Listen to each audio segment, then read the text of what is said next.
See, it'll show Tony hand. Yeah. Turn it off.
just at the beginning of the meeting, want to say Councilor Lennox has joined the meeting through Teams. Hello, Councilor Lennox, are you there? Just so that we know that she can hear us. After I call the meeting to order. Yeah, well, yeah. Who was that, the mayor? I'm gonna ding him. Yeah.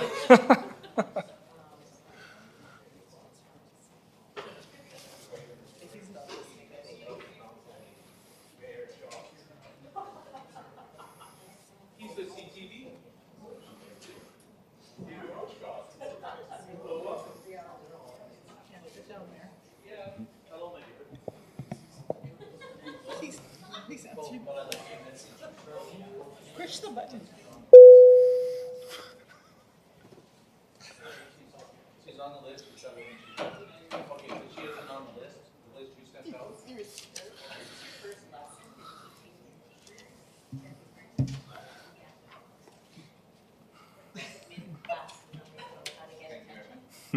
Flick the lights on. Look, the email is sent to Charlotte. That's how you got that document. Okay, we'll get started here then. If everybody's ready.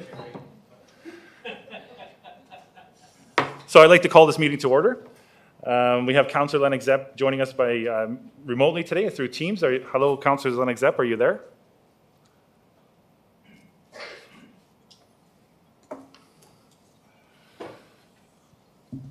Is she there? You got a picture?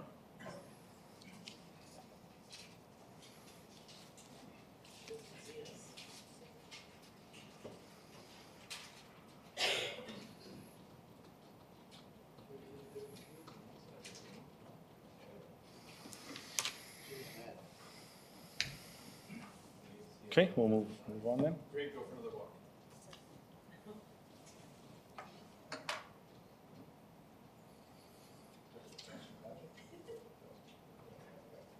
Can we go ahead? She can hear?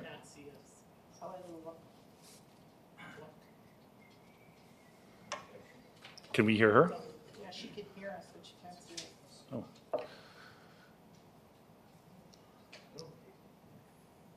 She can hear us, but she can't see us. Can we hear her? Can we hear her? Yeah. She can hear us. Yes, and see us. Okay, there we go. No, she's just trying to get back. Oh, so she's trying to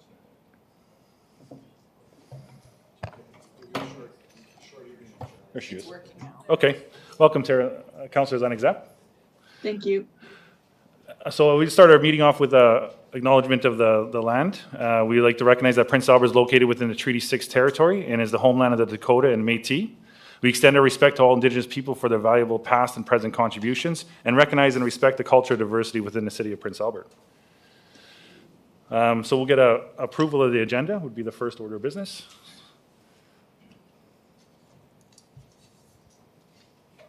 Oh, 1 second. Go ahead. I'll move the agenda. Thank you. Open the vote.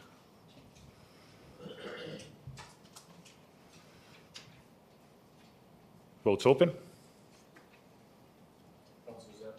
Councillor Lennox Zepp? Yes. Okay.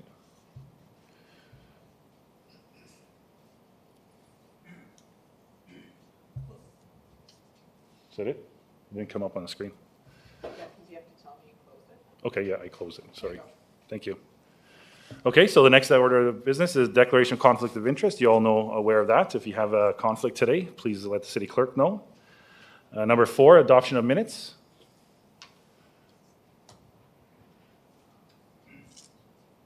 Oh, sorry, Councillor Miller, So moved. thank you. Any discussion? Seeing none, we'll go ahead and vote.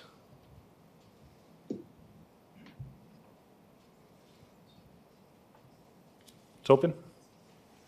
Councillor Lennox Zepp, how do you vote? Yes.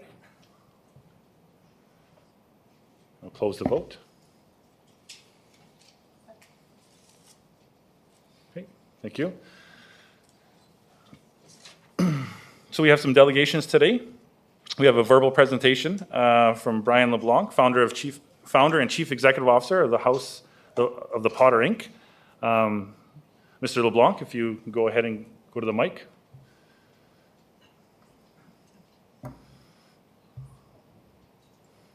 Just give me a minute. I'll turn on your mic there.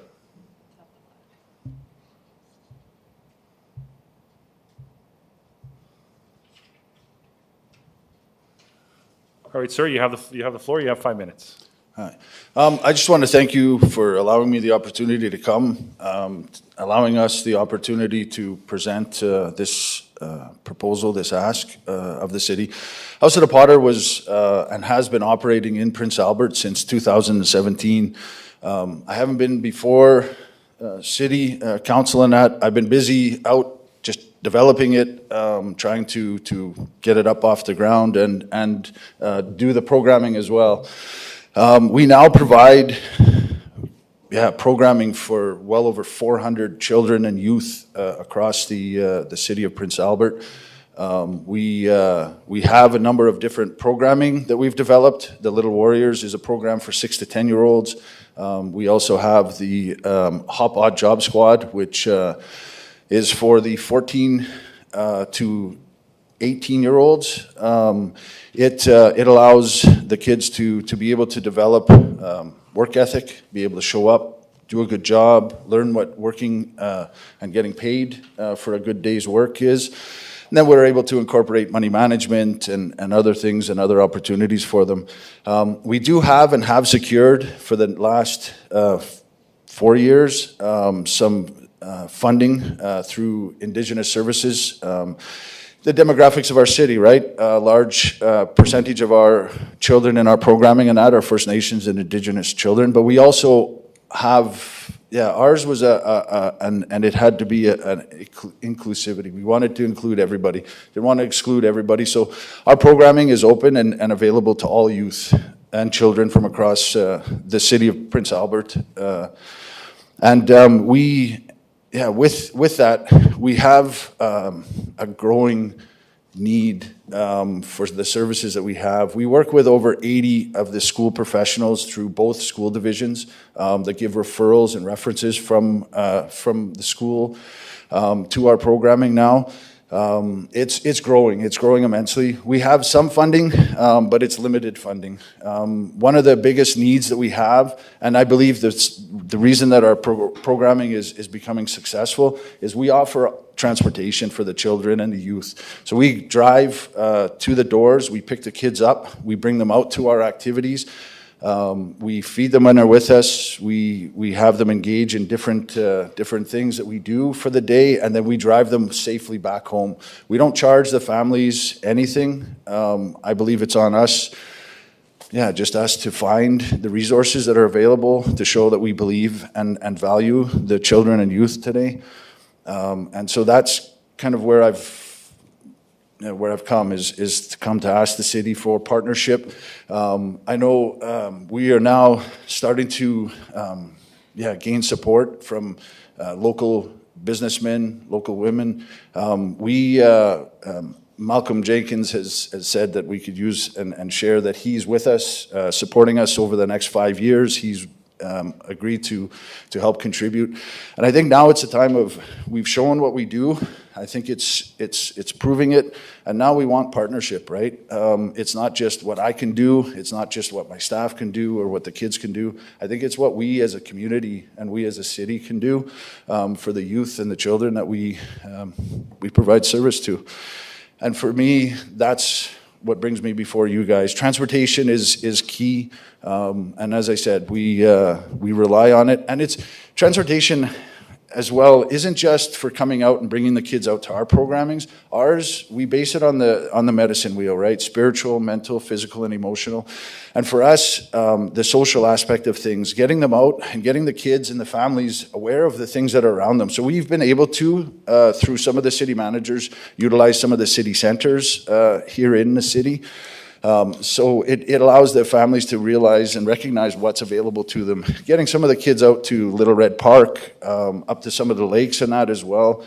But just within the city, we have opportunity to work with some of the people in the city that have art grants, they've contacted us about how they can work with us to bring the kids to some of the programming that's available as well. So, yeah, it's something that we want to work with the city, work with others, and just show the youth and the children of our city just how valuable and worth it that they are. I know my time is short, so I just want to thank you guys for the consideration of what's before you, and appreciate it. Thank you so much for that, those words, and I'll open up the floor for any of the councillors if they have any questions or for our guest today. Oh, so, Mr. Mayor. I don't have any questions. I'll move the recommendation. Thank you. Councillor Godnick. Thank you, Deputy Mayor. I just have a few questions. First of all, thank you for your presentation, and I commend you on the work that you are doing. I just have a few questions about your organization. Who runs the organization besides yourself? I know you're part of it. Do you have a board of directors or anything like that? Yeah, we are a fully recognized federal nonprofit organization that has a board of directors, has all of the oversight that's instilled and required for a nonprofit to run and operate. We're not only a service provider for Indigenous services and have a community health agreement that shows our accountability from year to year. I get that. I just wanted to know that. And so the amount to run the program is $66,000. Is that correct? That would be to be able to operate and allow us to continue with the transportation component of the program. The operation of the funding for the entire program is a lot more than that. Okay. And so where do you get your funding from for the operation of your program? Where does it all come from? So Indigenous Services covers the First Nations and Indigenous children that we provide service to. Is that through Prince Albert Gan Council? No, that's through Indigenous Services Canada. That's through the federal government. Okay, good. That's separate from, we've developed the Grand Council's Yes program and their youth programming and that's where that unison walking together is. But this, and the funding that we receive from Indigenous Services Canada is for the programming that house. So are you asking us today for $66,360? Is that what you're asking? We are, Okay. or whatever the city would be yeah. able to help contribute. I wish you would have presented about 3 months ago before we passed our budget. So I think in the future, like we could for next year consider it in our budget deliberations, but I don't want to open up our budget deliberations right now in that.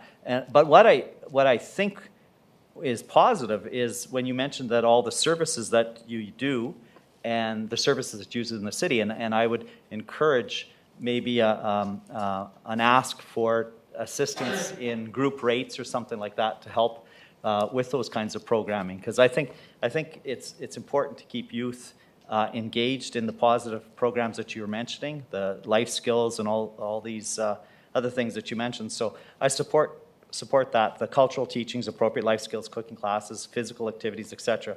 I think you're absolutely right. If you keep any youth engaged in those kinds of things, they're less likely to get into trouble, and that's what we had the Prince Albert Gan Council here a couple of years ago. That's what I think it was one of the people involved anyway said that's what we want, is we want to keep our kids engaged in these kinds of things instead of going into the gang life, etc. And so I commend you for that, and I support that 100%. My only other question is, when you talk about partnerships, have you asked, because I know this is Par Place, it's Par Place, right? The Hop is the old Par Place? That's the, we purchased and now is a center that we focus on for engagement activities and that. Yeah, so yeah. I would hope that, and I would agree to the city entering into partnership with maybe the RM, because that building is in the RM, I do believe. I don't think they pay taxes to the city of Prince Albert. So I would encourage that we could enter into the RM of Buckland, with the RM of Buckland, in supporting your programming. And so I think today I wouldn't want to make a decision to say that we're going to fund that until we get in discussions with you and the RM of Buckland since that building is in the RM, that So- we can work together. If I can address that, though, Sure. the building itself, the programming that we have and the House of the Potter nonprofit is registered and operates within Prince In Albert. Prince Albert It as happens well. to be that that's the location that we're Yeah. able to bring some of the kids to, but it's separate from the organization. Oh, okay. Yeah. So does your organization own that building then, or does somebody else own that building? Somebody else, another nonprofit owns it, and we lease Rent it it from from lease that it other- for the programming and stuff like Okay, that. I was for under the understanding that you owned that building, your organization owned that building. Anyways, I still think that it would be great to have the two municipal governments. For sure. Of the RM and us work with you in providing funding for the programming that you do in that particular building, and encourage you to seek, group rates, et cetera, from our facilities in Prince Albert. So that's what I would support, but I will support the motion that Mayor Dion put forward. But I thank you once again for your programming and your presentation today. Thank you. Thank you, Councillor Godnick. Councillor Zarkowski. Thanks, Mr. Chairman. Brian, thanks for being here. Thanks for your presentation, and thanks for what you do for those kids. I've heard a lot of good things from the elementary schools about what you folks do, take them out on the land, you do activities with them. I think you have canoeing, and I think great program. Anything like that for our kids and our community, I think we need to find some way to pull on that string and be supportive. I'm not sure if the ask for the city to write a check, I think is a big leap at the start. I think similar to my colleague on my right here, that I think the nonprofit status will work in your favor as we look forward to what the next ask is, the next year is in our sort of budget cycle. I am intrigued if there's opportunities rather than a cash exchange, but maybe some sort of in-kind donation, access to civic facilities, and that sort of a relationship moving forward with those kids who, if they're out of school for an hour or two for a cultural activity, that's always education, right? So, I think it's a relationship that can grow. I am curious about the scope of the organization and the staffing and all those sorts of things, but I think that's part of building that relationship with the city, with the corporation itself. And a lot of those questions can be answered, one-on-one to be in with meetings and conversations. So I think there's a lot of legwork that still needs to be done, but I don't think it's probably not a no, but maybe not yet sort of a thing. Okay. But I would look forward to having what can we do to support what you do insofar as getting access to facilities and what the city owns. I would also encourage, there are other organizations out there that are much better at supporting what you do than the city. I think there's other organizations out there that can lend greater support than what we can do as a corporation, in kind or not, and building on those relationships and those partnerships, I think is something that the city historically gets excited about when we have those partnerships, and we can see those win-win opportunities. So thank you for what you do. I do believe you're making a meaningful change in the lives of those kids and those students. So thank you for that. Thank you. Thank you, Councillor Zarkowski. Councillor Miller. Thank you, Deputy Mayor. Thank you, Brian, for coming. I do believe we do have a lottery grant that you might be able to access. I don't know if we've given that away, and I know that we're looking for different people to apply for that grant. So that could be one of your things that you can do. Okay. Thank you for coming, and thank you for what you do for the children. Thank you. Councillor Edwards. Thank you, Deputy Mayor, and thanks, Brian, for coming out and doing the presentation. I do know that we have a person on staff, Bruce Vance, who looks into grants for, nonprofit organizations and ones that are involved in our community and that can help our community. So I'm wondering if we could take a look at that and he could maybe help out looking for money that is needed for your organization, you know, rather than looking at the taxpayers for the money and digging in, and we fund that, which isn't something that we typically do. That would be, to me, the best option. We'll guide you, here's some opportunities for you. So I don't know how we get him in contact with Bruce, whether that's an option, but it's something we should consider because it's a valuable organization to the city for sure. Thank you. Thank you, Councillor Edwards. And thank you, Mr. LeBlanc, for presenting today and providing us with your time. The great work you're doing within this organization and providing. Sorry. Oh, yeah, I will. And providing a fantastic service for our youth here in our community. So thank you for all the work you do. One last, Councillor Lennox Zepp, would you like to comment on anything? If I may, thank you. I just wanted to say thank you to Mr. Brian LeBlanc for being here and for providing all of that good work that you do. And I really appreciated also reading all of those support letters from different, you have them from a variety of different places in our city, and it's very much appreciated. As well as Councillor Miller mentioned, the that lotteries grant program, that may be something of interest and useful to your organization as well. So I just wanted to say my thank you. Thank you. Thank you. And again, thank you for your time. We're going to deal with our motion now. So you're oh, sorry, Dennis, Councillor Grodnick. Yeah, the lottery money is already allotted for this year. It is going to be before the Community Service Advisory Committee, and then next week's council, I would assume it'll be on that agenda. So I think 27 different groups received funding in Prince Albert. So it is an option for next year to apply for that. And if you need help, just contact one of us on what we're exactly talking about, and then the forms and the application can be submitted to the department, and then it goes through a committee called the Community Service Advisory Committee, and then we recommend to council. That committee recommends to council to accept that report. So that is, again, it's too late for this year, but for next year, definitely there's a lot of options available to you. So. Councillor Miller. Thank you. And I'm not too sure if you're familiar with writing grants and stuff like that, but there's always leftovers. So make sure that you apply anyways. Thank you. Thank you for your comment. And if you want to leave, you're free. You're free to leave if you like, or you can stick around for the rest of the proceedings. You're welcome to it. So thanks. Okay, so we have a motion on the floor. Is there any discussion on this motion? Seeing none, then I'll go ahead and open the vote. Mr. Deputy Mayor, I just didn't see the motion, but I presume it's what's in our agenda package? It is, yeah. Okay, thank you.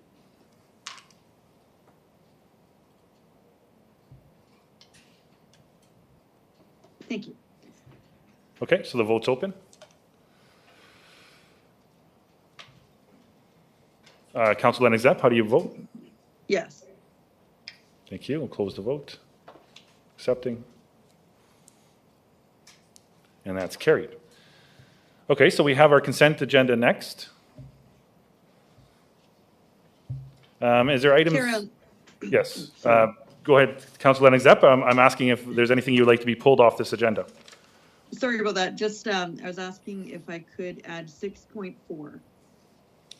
6.4. Sorry. What happened here? This one here. Sorry, just a little bit of technical difficulties. Okay, thank you. Mayor Dion. 6.8. 6.8. Councillor Grodnick. And 6.2. 6.2. Or 6.2, I should say. Yeah. So 6.2, 6.4, 6.8, is there any others? Okay, seeing none, a motion then would be in order to pass the rest of the items.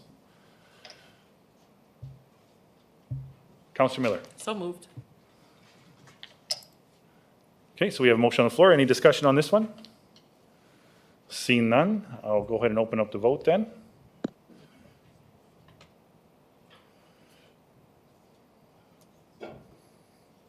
Okay, It's open. Councilor Lennox Zapp, how do you vote? Yes. Thank you. Go ahead and close that, accept it. And that's carried. Okay, so 6.2 would be the first one. The first one up. Councilor Grodnick. Thank you. I will move the recommendation and just comment on it as well, that I think part of, it's not a problem, but it is a problem, that what happens on Peterson Drive is the connector for 3 cul-de-sacs in Crescent Acres. And on the second cul-de-sac, a resident that has snow removal company or works for a snow removal company, what he does is he cleans the cul-de-sac and then he cleans Peterson Drive to Muzzy Road. That's kind of what he does. And he doesn't clean the Peterson Drive going to that third cul-de-sac, and that's where this resident lives, on that third cul-de-sac. So it's great that this gentleman does this. I really appreciate it. And the residents on his cul-de-sac, I mean, he's the most popular resident on that cul-de-sac. I have that in several cul-de-sacs, or several streets in my ward, that we have people on Agnew that do that, and also on Smiley. We have one guy that cleans Smiley all the time himself and hauls the snow away, etc. And residents in the city need to realize that nobody in the city lives on those streets, so they're not getting special treatment. I've been asked that. And I said, no, it's private contractors that live in those areas that are doing this for their neighbors. And I said, I would love to live next to them on that cul-de-sac or on that street so that we have that done as well. I have a contractor that lives across the street from me, and he does this as well in our area. And it gives that impression that the city is showing favoritism, and they're not. And so I just want the residents in those areas that don't get that immediate work just to realize that it's these wonderful residents that we have that need to get more than a golden shovel, a golden front-end loader award for their work in helping snow removal. So I do move the recommendation that we refer this to Public Works Department, and I think the Public Works Department has heard that street, and then I noticed other streets where they actually built up piles of snow so that the snow doesn't blow and cover those streets that are, in the newer area where there's houses that are lots that are still vacant, etc. And so they have made a conscious effort this year, I noticed, to try to alleviate that drifting of the snow with the winter storms that we've had. So I do thank them for that. But I will refer this particular issue on to the department. So thank you. Thank you, Councilor Grodnick, for your clarification and motion. Any other discussion on the motion? Seeing none, then I'll go ahead and open the vote. Just gotta find it.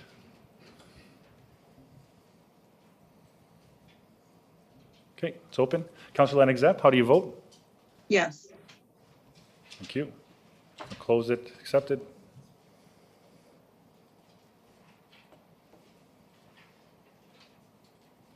And that's carried. Okay, so the next item we have, 6.4, request to eliminate use of styrofoam products. Councilor Lennox Zapp. Thank you very much. I have a motion to put on the board that administration provide a report. Administration provide a report regarding the feasibility and benefits of a prohibition on styrofoam takeout containers, similar to the City of Vancouver's prohibition. Okay, thank you. Would you like to comment on that? I I'm actually interested to hear what other members of council thoughts may be, and then perhaps I could comment later. Okay, I'll open the floor up. Councillor Edwards. Thank you, Deputy Mayor. I'll probably support the motion to have a report on the prohibition of styrofoam containers, but there's some concerns with these. I know we banned plastic bags for some reason, and there's a shortage of paper bags out there. There's a shortage of ways to carry your bags out. One major shopping grocery store in the city rarely has paper bags, rarely has bags you can purchase. So if you forget it, you're walking out sometimes in a yard bag, those grass bags that they might be able to supply you with. And that's not good. So when there's a shortage, it leaves businesses at a loss. It drives some expense up as well, which isn't maybe the right timing for it, but it's the shortage that's like, I don't want to be walking out with a cheeseburger in my hands. So I hope there's alternatives and readily available, and those alternatives don't rip often as you walk out with them, similar to our paper bag situation. So that's my comments for now. Thank you. Thank you for that. Councillor Miller. Thank you, Deputy Mayor. I'll be supporting the motion as well. I do know that some cities do, and I'd like to see this in the report as well, do have a solution to recycle styrofoam. So I'd like to see that in the report as well. I do know, I'm not too sure which city it is. However, I think that'll be one of our solutions going forward. Thank you. Thank you for that. Mr. Mayor. Well, the other thing I'd like them to check is what the federal government is doing. I know the federal government is soon going to bring back their one-use plastic law. And so when they brought that up, one-use plastic, they had a discussion on styrofoam, and I'm pretty sure they left it in place, so there was an option. And that's going to be the problem, because we are running out of options. And if it was, I'd really support it if I heard that they were all going to cardboard, recycled cardboard takeout containers. You know, so I think it's important that we look at that, because I know the federal government's up to something. So before we reinvent the wheel with the City of Vancouver, we should see what the federal government's doing too. Thank you. Thank you. Councillor Zierakowski. Thank you, Mr. Deputy Mayor. What I love about correspondence like this is it tells us what our community is thinking. And it tells us more frequently that they are concerned about issues like this. So I think that's a good thing. The challenge is this the right place to focus our efforts? Is it about styrofoam? How are we doing on the recycling? We know that the City of Regina, and they say this, they copied the City of Prince Albert, and they recently went to a plastic bag ban, pardon me. The City of Saskatoon is discussing it as well. So the feeling out there across the province is, without the leadership from other levels of government, this will be a local effort, a collection of local efforts, whether cities, towns will, and that's how this is going to happen. The mayor makes a really good point about the single-use plastics that can only be used one time, and then they are garbage. So on that note, I think we have to always remind ourselves whenever we can to lobby those decision makers at the other levels of government that those single-use plastics, those clamshells type wrapping, is very harmful to municipalities. And we need, industry is finally getting on board. We also need other levels of government who can help us with those conformities throughout this province anyway. So I'm not opposed to this motion, it is asking for a report about Styrofoam. However, how are we doing? How is the province doing? Where is this fall on the priority of the province? What can we do with the provincial government in partnership to make some meaningful change? Because making a motion like this and patting ourselves on the back doesn't mean anything. We need meaningful change in our community. And why? Because we just spent how many millions of dollars on a new landfill, and that costs a new cell at the landfill. That costs everybody money. So we want to reduce. We want to reduce whatever goes to the landfill. Is this the right effort? Should it be towards composting? Do we have recycling in our restaurants, paper recycling? I don't know, if you walk into a restaurant, is there an option there to put your paper into recycle, or does it all go into the garbage and then it all ends up in the landfill? So I'm supportive of this recommendation, but I also want to back up the camera a little bit and say it's not just about Styrofoam, it's about everything else in the playing field. And if the public is ready to move forward on it, I think it's a conversation we need to have with them. Thank you. Great points there. Mr. Mayor. Well, and I'm just going to highlight some of the things that Councillor Zierakowski said and the general public. One of our biggest challenges to filling our landfill and using products that are not recyclable, like Styrofoam and packing materials, is online shopping. I just read a report on a landfill that they claim over 50% of the landfill now comes from Amazon. And think of it, the largest, in Shopify, you think you get your package, it's wrapped in plastic, it's full of those, they call them peanuts, the Styrofoam to pack them in. So if people want to help with recycling, shop local. Because every time you order a delivery, you're filling our landfill.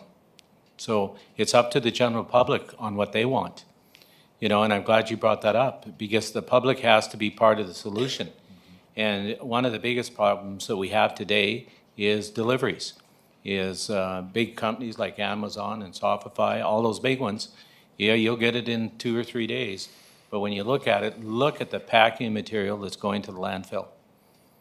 And and what's sad about that is this town wrote that they don't even get a business license to help pay for their landfill from these big companies. You think of it, they do big business in our city, and what do we get from them? A $6 million cell at the landfill that they don't contribute to. And I brought that up both provincially and nationally, that how are we going to get these billion-dollar profit companies to start paying their share to municipalities to deal with their after product? So when it comes to recycling and materials, one of our biggest challenges is online shopping. We're getting so comfortable with it, we don't think of the product that comes to our house. Well, next time you order something, look at what's all in there. It's wrapped. I got a delivery, my neighbor showed it to me.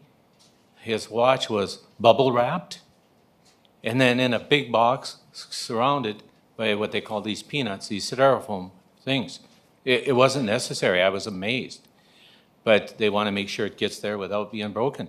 And when you don't pay to deal with the end product, it's not an issue. So when we talk about recycling and the challenges, I just want people to remember it. Our biggest challenge is online shopping.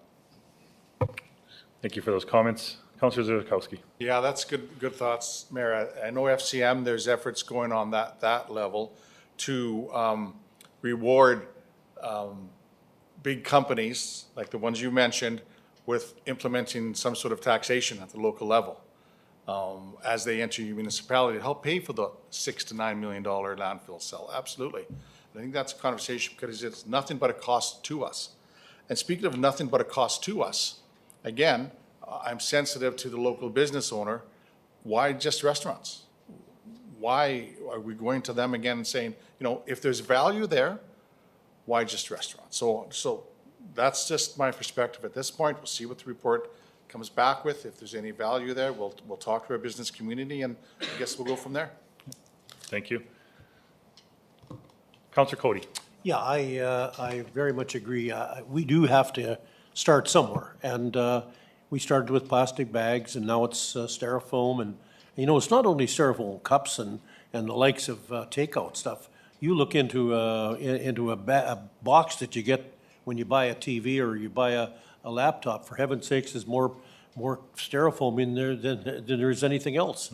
And surely they can find some other product to put around it that's better for us and better for the landfill. You know, these landfillers are getting so expensive that we really need to look at each and every one of those items that go in there that are not as biodegradable as others are. So I'm fully in support of this here.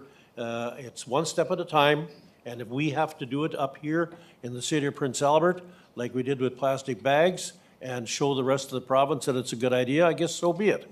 And but that's where we in SUMA come in as well, and FCM. We've got to put resolutions there and talk to them about maybe we push the province a little harder than what we do from time to time to get on board with some of these things, and so it does help us when it comes to these the likes of landfill costs and the like. So I'm fully in support of this resolution.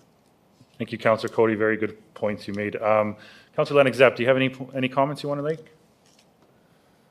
If I may, I appreciate hearing all of the comments, yeah, all of what's been said makes sense to me, and I understand the concerns.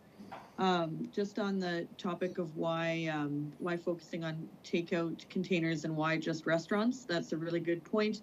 I guess one thought could be considering, you know, where you have to start somewhere, and where to start the process on thinking about this issue, Styrofoam and our landfill. But definitely it's a broader issue. I really respect the comments that this needs to be a broader issue about recycling totally.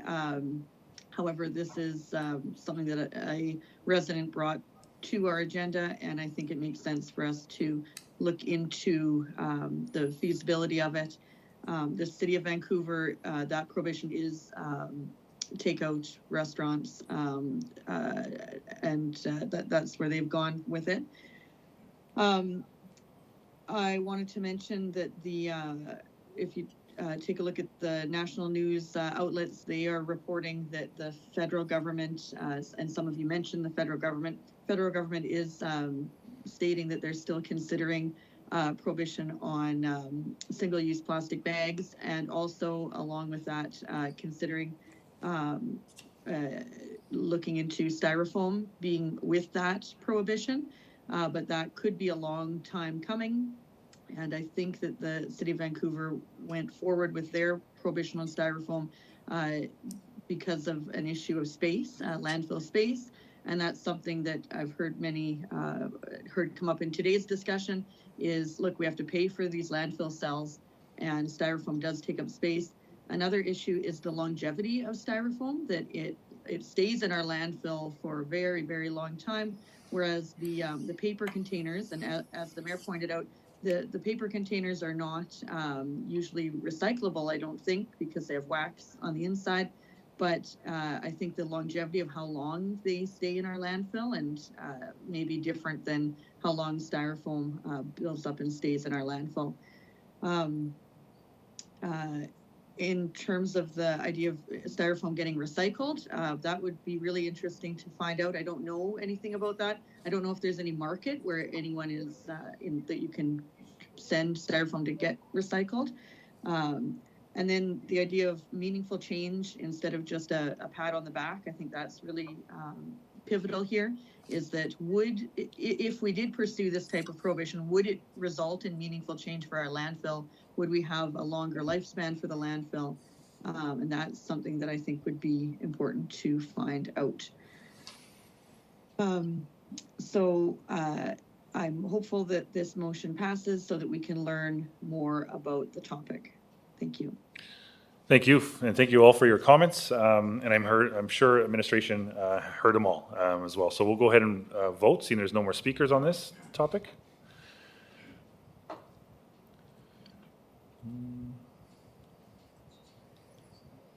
There we go.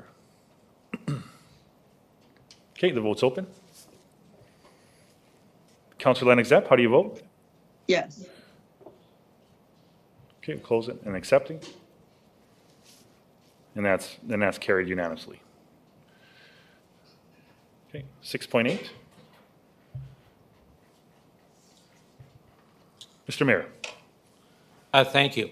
I pulled this one because the media is here, and this is a good news story. Here's an example of a plan that we laid out a few years ago when we decided to get into this project. And I'm going to explain it a better way, because when you look at the lots that they're selling, it was an 80-acre project. We bought 25 acres, and the rest of the 55 acres, as when I look at it, is taxes. When I look at the lots that they've sold to date and the taxes that will generate, and that was part of our plan to help pay for that project, was the taxes that 55 acres. If you look at the one hotel that they've announced so far, just that one hotel, I've checked the averages of hotels that we built here, and their taxes start around $250,000. So you look at the taxes that project, 55 acres, is going to generate. And that's what this 80-acre site was about. It just wasn't about, picking a site. It was about building, getting our 25 acres, being the anchor, and attracting businesses to the other 55 acres to help pay for that facility. So that's why I pulled it. It's a good news story, and I just wanted to share with it. They continue. They have very positive interest on selling the balance of the land, and so that's exciting. So I will move the recommendation. Thank you. Any other speakers?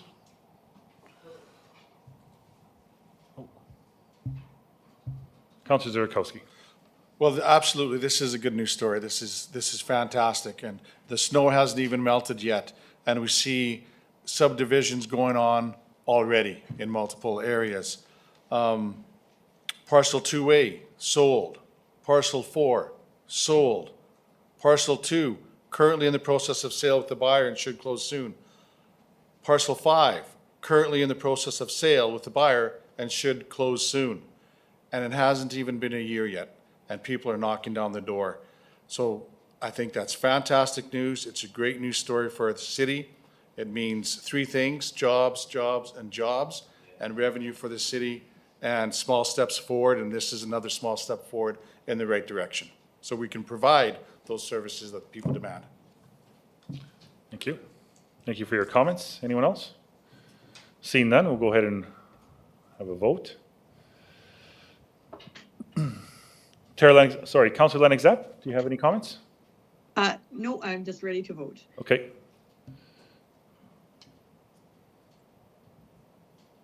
Okay, the vote is open. How do you vote? Yes. Closing and accepting. And that's also carried. Okay. So it brings us next to our reports of administration and committees. 7.1, Chesterfest. We have a verbal presentation from Timothy Yeaman. And also, Joel's here to answer any questions as I understand it as well. So just give me a minute. So. No, you just went to the Wi-Fi. Oh, no. 1 second. Sorry.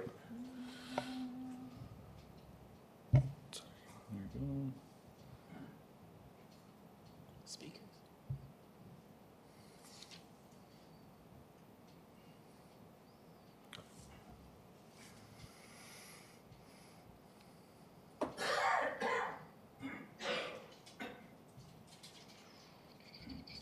Okay. I got it. Yeah.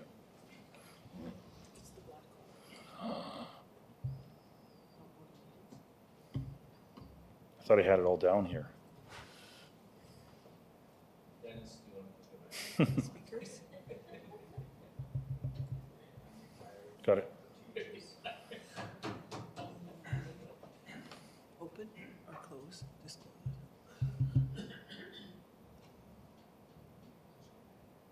And then here.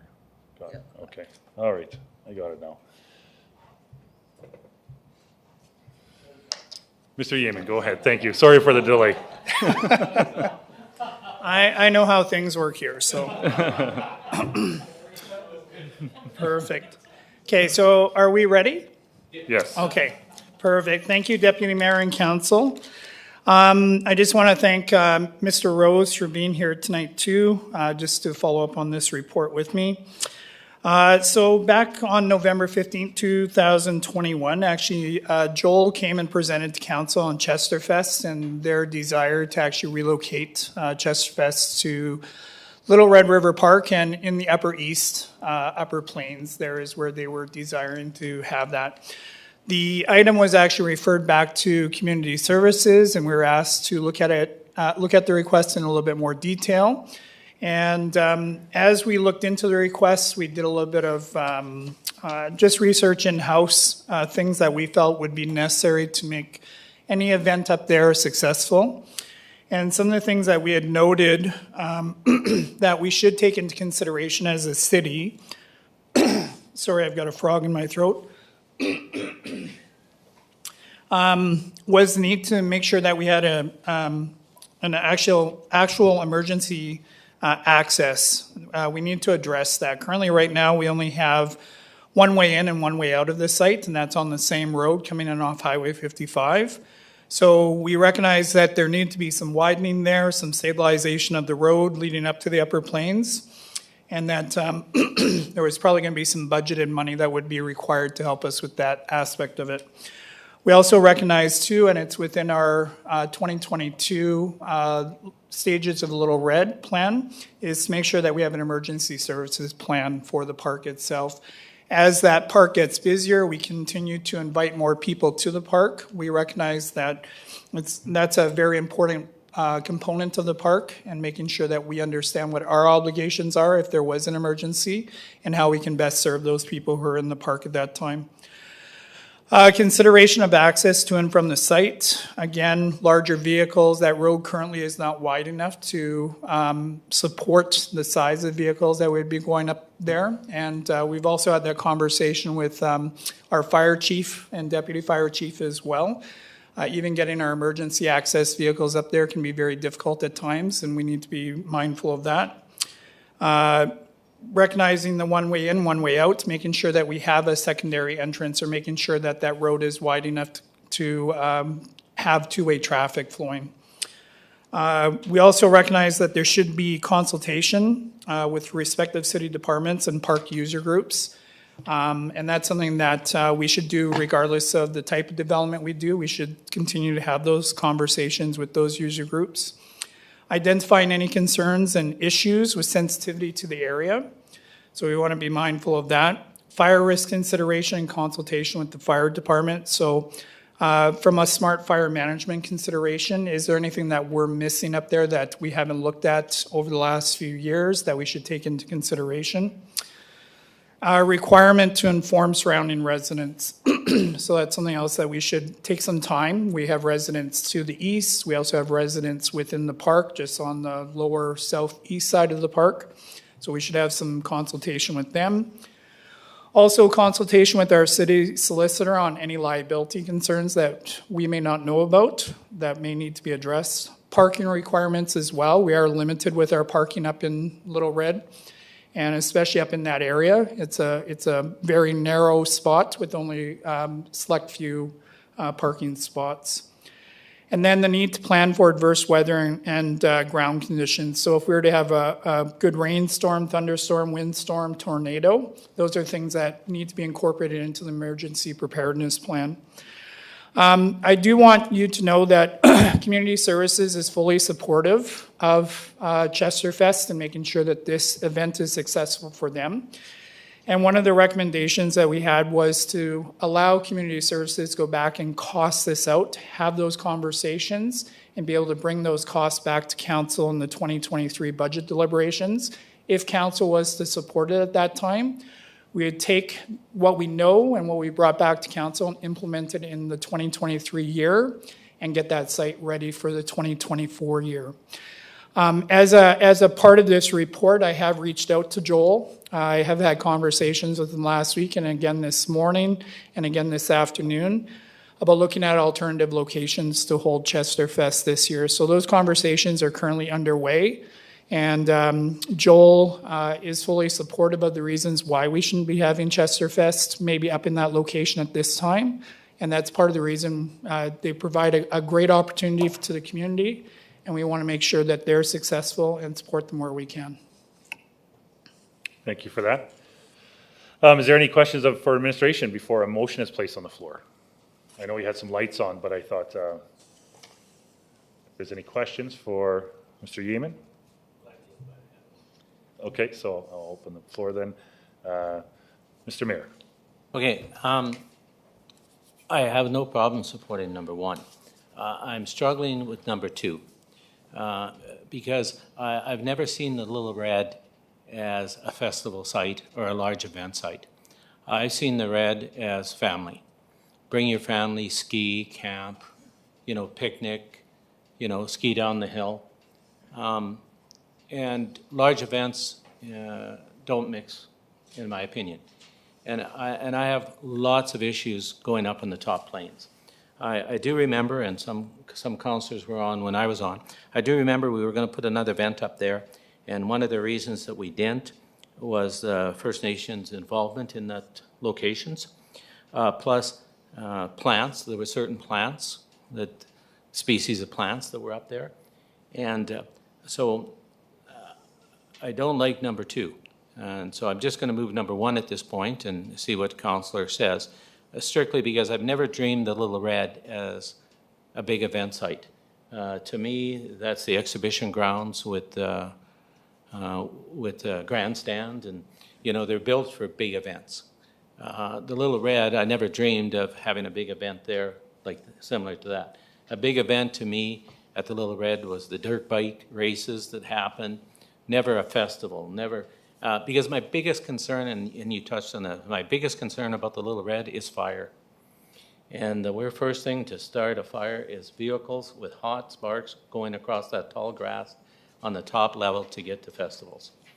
And so to me, it just doesn't mix, so I don't support looking at it as an event center. To me, the Little Red was never designed for that. It's more a nature thing, The adventure park on the flat excites me. The ski hills excite me, And so that's why I'm only moving number 1, because I don't support looking into making that a major event site. I don't believe it's the right spot for it, or the amenities. Where are the washrooms? There's so many amenities that just aren't going to work. And the one road in and the one road out, I kind of like that, because it keeps it nature. And that's what when I go to Little Red, that's what I think about is nature. I don't think about rocking and rolling. I go to Little Red. The other day we walked, even though we're probably not supposed to, we walked some of the ski trails because it goes through the bush, the stuff you could see. We kept off the tracks, the casket, but in the summertime, it's a great walk. And that's what I see the Little Red as. I've never seen the Little Red as a party, and that's what these big events are. So I'm only going to move number 1. Thank you. Thank you, Mr. Mayor. I see Councillor Grodnick. Do you have any questions for administration, or you want to speak on the motion? Yes, thank you, Mr. Deputy Mayor. I see Little Red as being a park and many different types of events to be held there, including Chesterfest. So I disagree with you on that, Mr. Mayor. But I guess my question was, is there another location within Little Red that would work, for example, like by the Toboggan Hill, that open area? Is that big enough? I don't know if that would be big enough or something like that, because I think it would add to the park having an event like this without, as Mr. Mayor said, without disrupting the nature, the vegetation, etc. Would that work? And have you thought of that, Tim? Yeah, we've thought of a few different locations. The one thing I have to be cautious about this year is all the development taking place in that center core of the park. Yeah. So I know we're limited within Little Red, right? The second part of the recommendation was really if council wished, we can go back and we could do the research and we could see what the potential of that is. And I totally respect the mayor's comments as well, because I think there are some sensitivity issues there.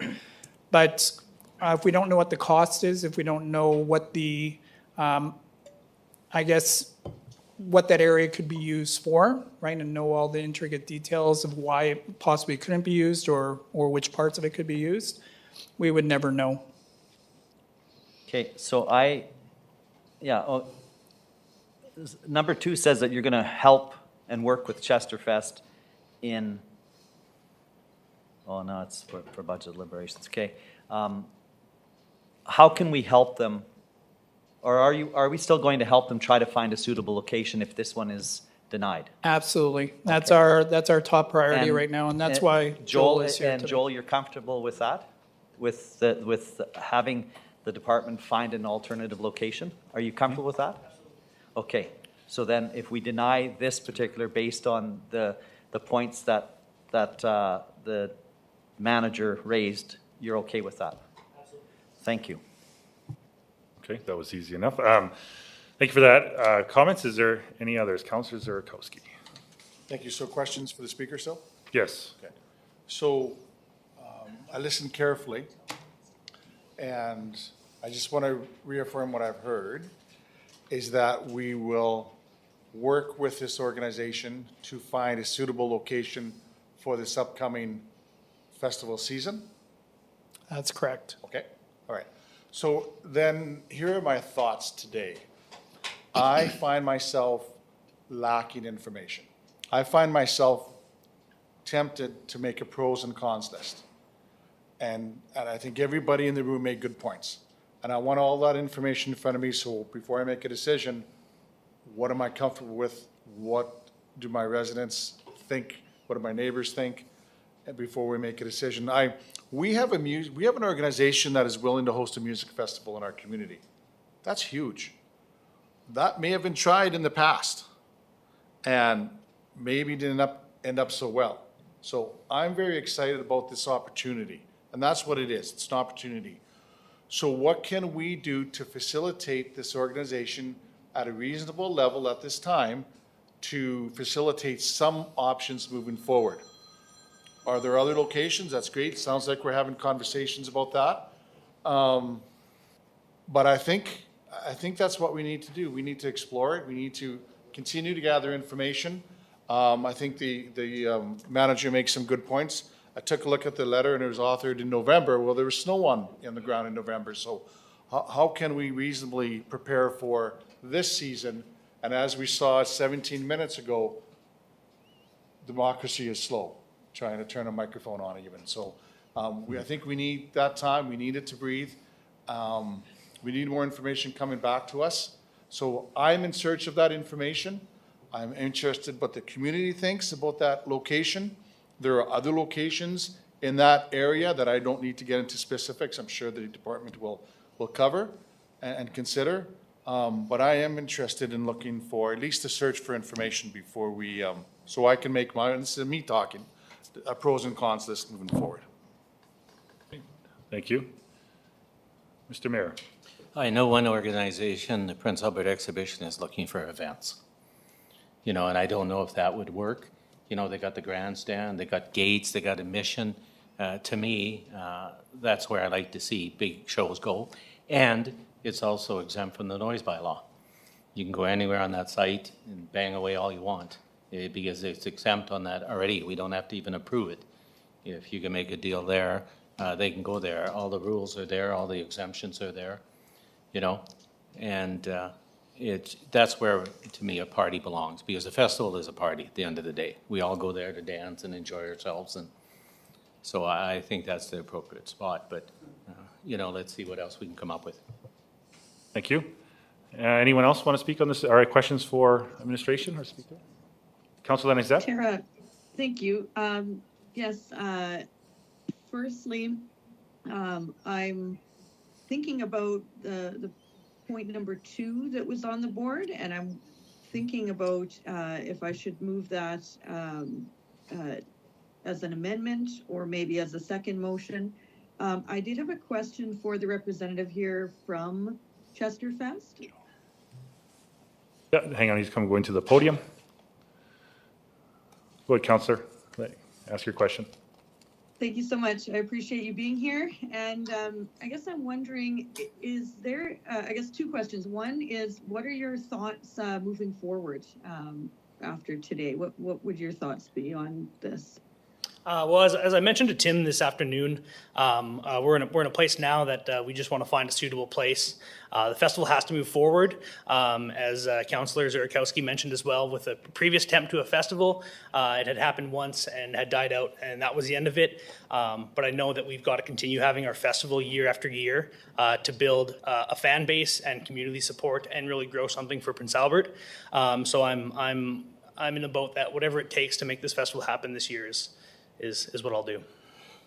That's a great response. I appreciate that. And I guess my question is, if you can see number 2 on the board there, is it valuable to Chesterfest for the city to pursue number 2, which is to look into the costs and investment required for future, which would be 2023 budget, which would mean not till 2024 to have this as a potential.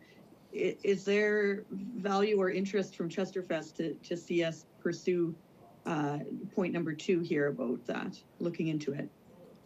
I believe so, yes. I love Little Red. I've done lots of music festivals. The Pine Needle Mountain Bike Music Festival has happened at Little Red with lots of bands and music and dancing for the last 10 or so years. I guess this will be year 10 this year.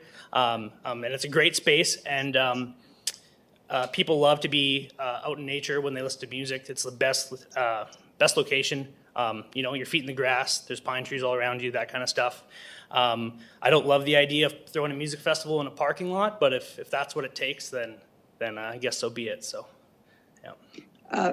Chesterfest. I've attended the 2 Chesterfest music festivals that we've had so far, and both of them seem to really focus on being outdoors and not indoors. Enjoying the starry skies and having having that space.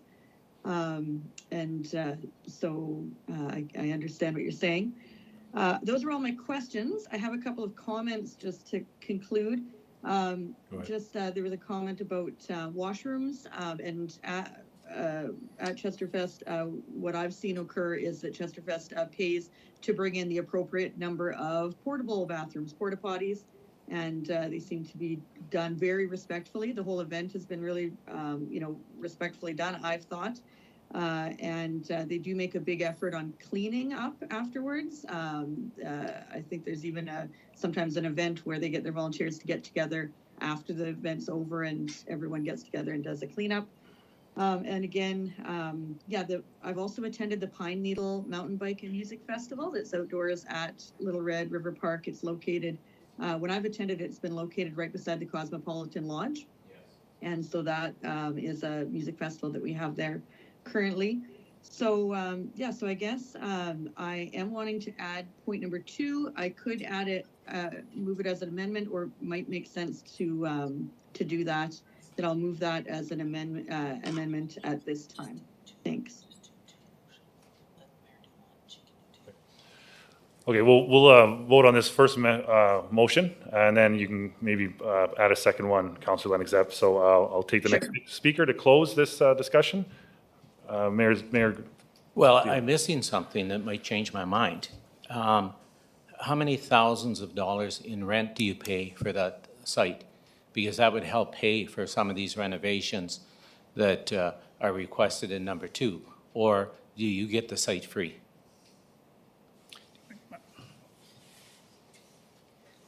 For our first 2 previous years, the site rental has been between $2,500 and $3,500 for the weekend. And that's kind of what we've paid for for renting Park Place for the first 2 years. Okay, thank you. Councillor Zurikowski. Thanks. Yeah, and what we've seen year after year, even in this last budget, is the city loves partnerships. The city loves opportunities to move forward in collaboration with other organizations. And whether it's a for-profit or a non-profit, I think that's a conversation for administration and this organization to work out. We've seen a model that works for the Mountain Bike Festival. There's a non-profit organization come back. raise some money, they keep some, they donate it to the improvements to the park. So, you know, I'm maybe hopefully foreshadowing some opportunity here. I don't know. The mayor started it off. A question to administration, if I may. So the conversation around the room, so here's my question. In order to facilitate a festival going forward this year, is there anything you need from us today? I'm gonna maybe pass that to the director. Okay.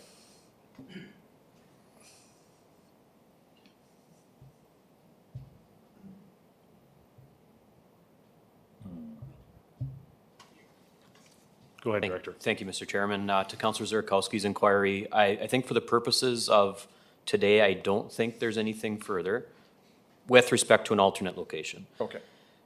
I think the communication with Joel and the organization will continue. Any alternate location, if it's on city property Right. and has impact to the city, would then require a further follow-up report that we could then provide back. Right. That would include any requests of the city, if there's any services required, anything to that extent. So that'll continue. So if that's the nature of the question, is whether or not an alternate location requires anything today, I would say no. Okay. We will provide that should it land on city property. Okay, so that's helpful. That's the A part of my question, that, because I hate to see it come back in a month and a half and say, we couldn't find an alternative location, but I'm hearing confidence in the room that there's a willingness from all parties to make that happen, so that's great. I guess the B part of my question is the in-kind contribution, and I'm sensing that that's a conversation that will happen with the organization and administration, and again, if there's anything needed, we'll bring that conversation to this floor and have that conversation. Okay, thank you. Thank you. Thank you, Mr. Yeaman and Joel, for your presentation. I guess, seeing no more speakers, we'll go ahead and vote on the motion.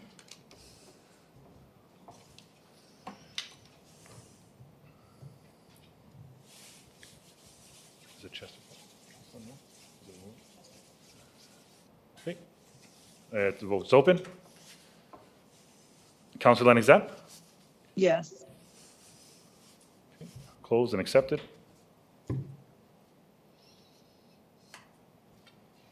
That's carried.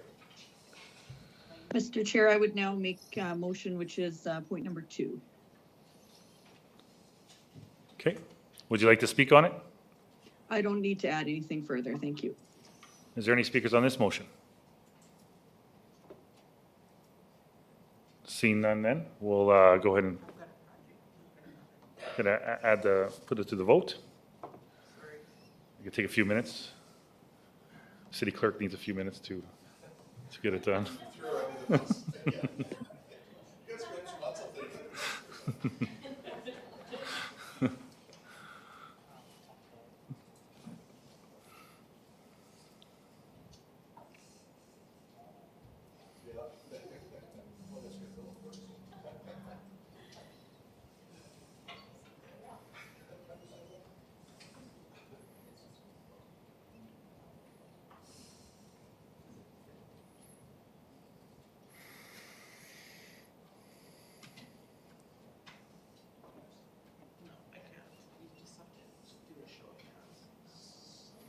Okay, so we're having some difficulties a bit, so we'll just do a show of hands, I guess, as the instructions I'm getting. So everyone sees the motion. Can you put the motion back up? Yep. Everyone take a look there.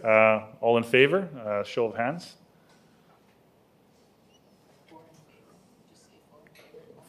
Councilor Lennox-Zapp? 4 in favor? Yes. Okay, all opposed? And that's carried. Opposed. 5-4, yeah. Okay. We'll move on. 7.2, public abuse policy and procedure.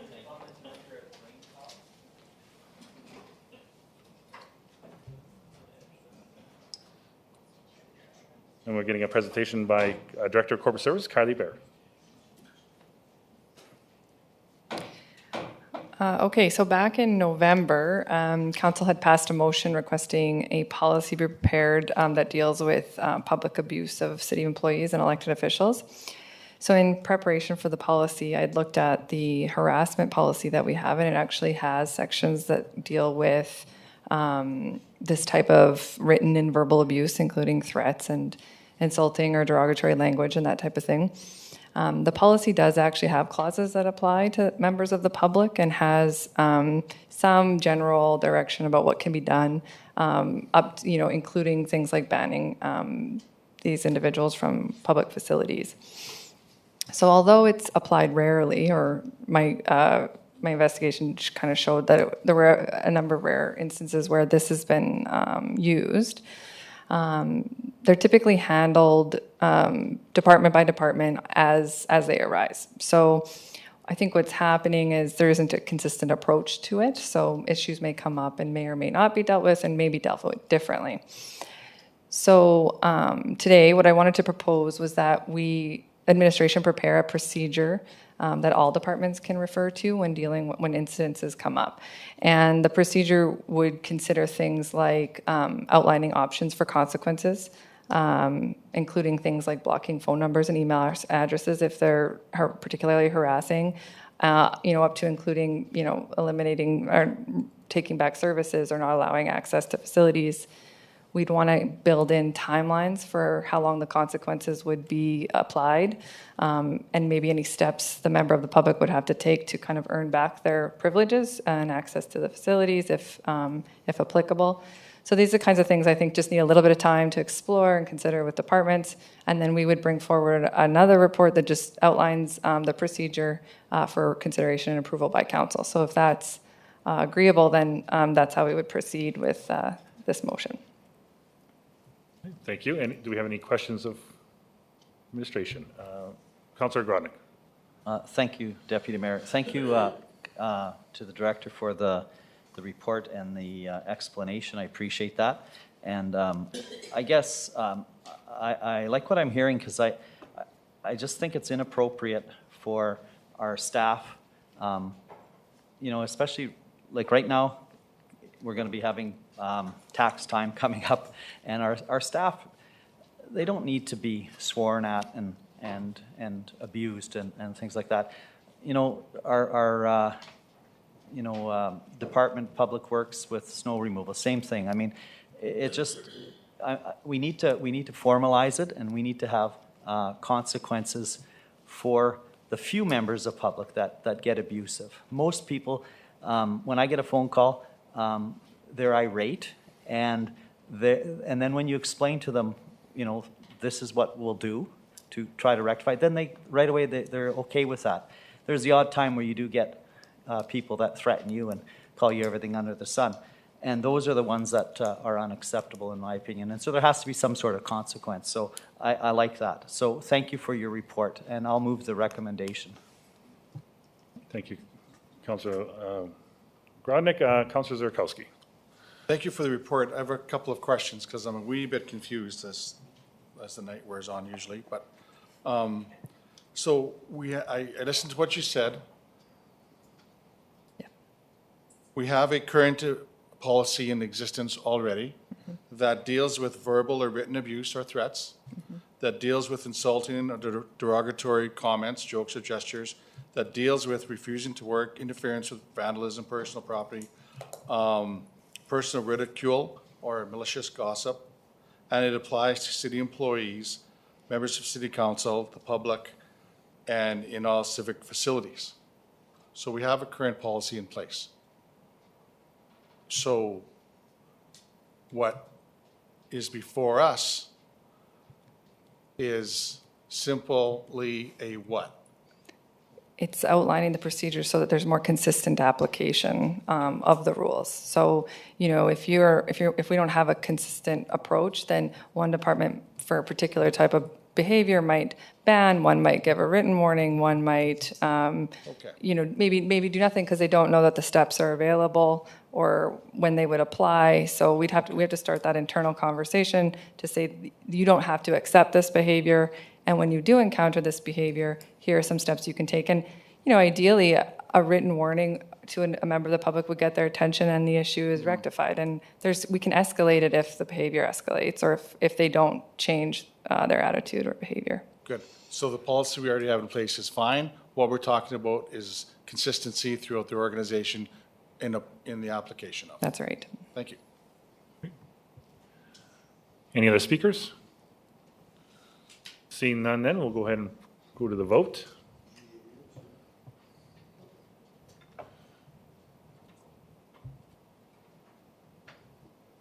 Okay, the vote's open. Councillor Lennox-Zack, how do you vote? Yes. Thank you. We'll close it and accept.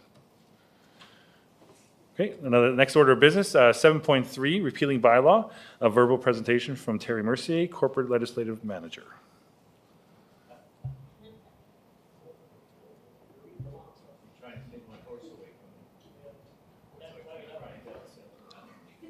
You have the floor. Go ahead. Okay.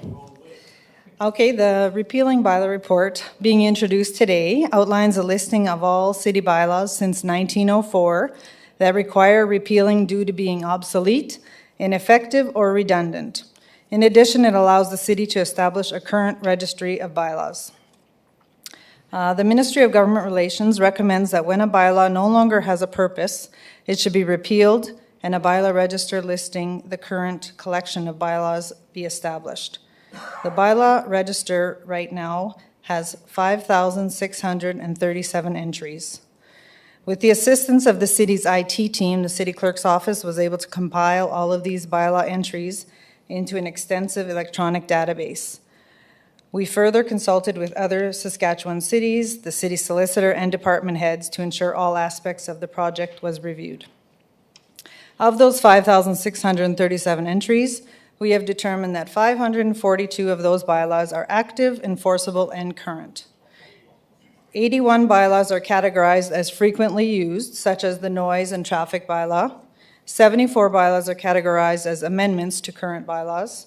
And 387 bylaws are categorized as active, but not frequently used, such as road and walkway closures, municipal reserve, dedicated lands, and expropriation.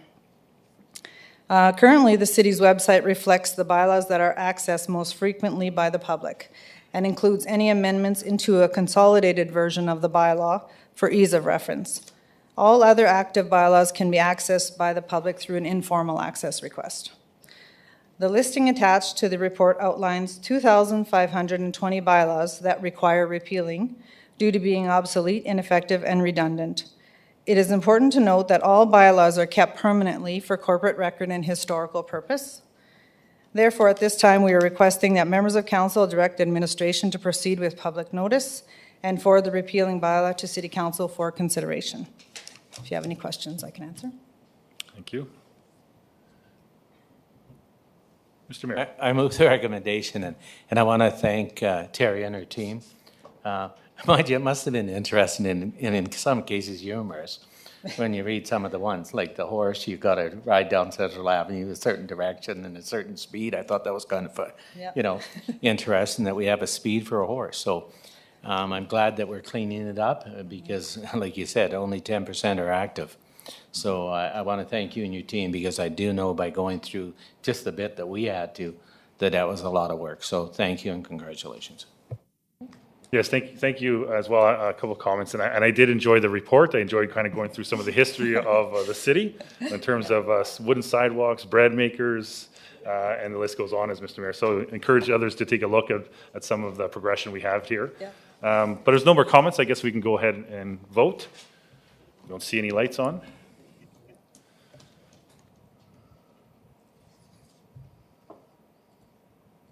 Okay, the vote's open.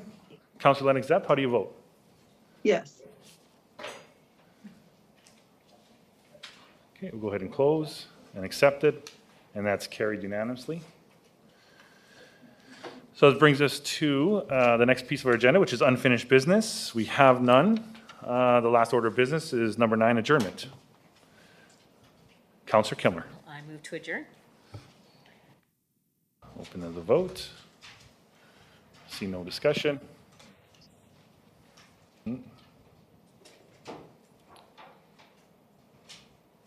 Okay, the vote's open. Councillor Lennox-Zapp, how do you vote? Yes. Thank you. Opposed and accepted. We're adjourned. Thank you all.